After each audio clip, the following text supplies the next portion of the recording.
Hello বন্ধুরা, চলে এলাম নতুন একটা ব্লগ নিয়ে।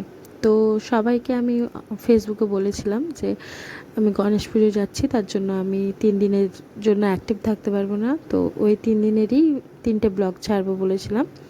তো আজ আমি ডে 2 যেটা মাঝের দিনের, তো সেই ব্লগটা তোমাদের সাথে শেয়ার করব। প্রথমে সকালে স্নান করে চলে গেলাম মন্দিরে। দেখতেই পাচ্ছ এখানে ঢাক বাজছে, সবাই পুজোতে বসে গেছে। এখানে পুজো হচ্ছে ঠাকুরের, তো পুজো চলছিলই, একটু লেটেই পৌঁছেছিলাম। এখানে আরতি হচ্ছে ঠাকুরের, সব মিলে সুন্দর। এদিকে পুজো হচ্ছে আর এদের রোজের একই ব্যাপার। ওরা এদিকে দুজনে মানে খেলে, মানে যা তাদের আর কি, খেলাধুলো মারপিট চলছে তাদের।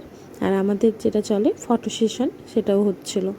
তো যাই হোক, সব করে চলে গেলাম। একটু ওই কাছেই কিছু কাশ ফুল ফুটেছিল, নদীতে তো অনেক ফুটেছে, কিন্তু ওই সামনেই মণ্ডপের সামনে কিছু ফুটেছিল, ওগুলো আমরা ভাবলাম কয়েকটা নিয়ে আসবো, নিয়ে ছবি তুলবো আর কি। মেন লক্ষ্য ওটাই ছিল। তো গিয়ে কিছু তুলে নিলাম। দেখতেই পাচ্ছ তুলতেও পারছি না, এত শক্ত, তো ভাঙতেই পারছে না।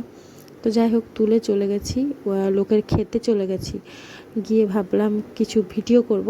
তো এত মানে রোদ, চোখে তো তাকাতেই পাচ্ছি না, তাও কিছু ফটো ক্লিক করে নিলাম। আমি আর আমার একটা দিদি গিয়েছিলাম। তো গিয়ে কিছু ফটো ক্লিক করে নিলাম। আর এখানে প্রসাদ খাওয়ানো হচ্ছিল, তো এখানে সবাইকেই খাওয়ানো হয়েছিল, গ্রামের সবাইকেই খাইয়েছিল। তো এখানে আমরা সবাই বাড়ির লোকেরা বসেছিলাম।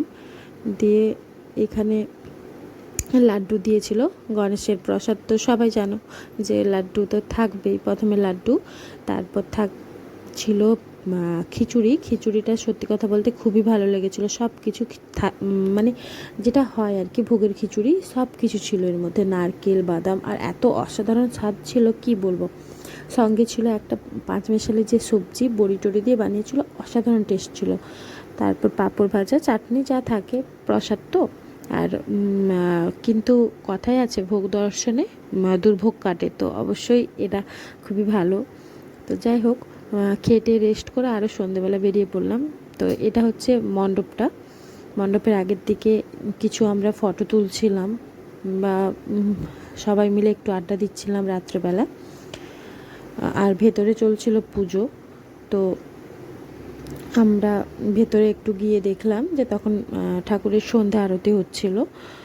তো ওখানে কিছুক্ষণ দাঁড়িয়ে, তারপর যেহেতু রাত হয়ে গিয়েছিল, তার জন্য আর কোথাও ঘুরতে যাইনি, ওই মণ্ডপের বাইরেই কিছুক্ষণ আড্ডা দিয়ে চলে এসেছিলাম।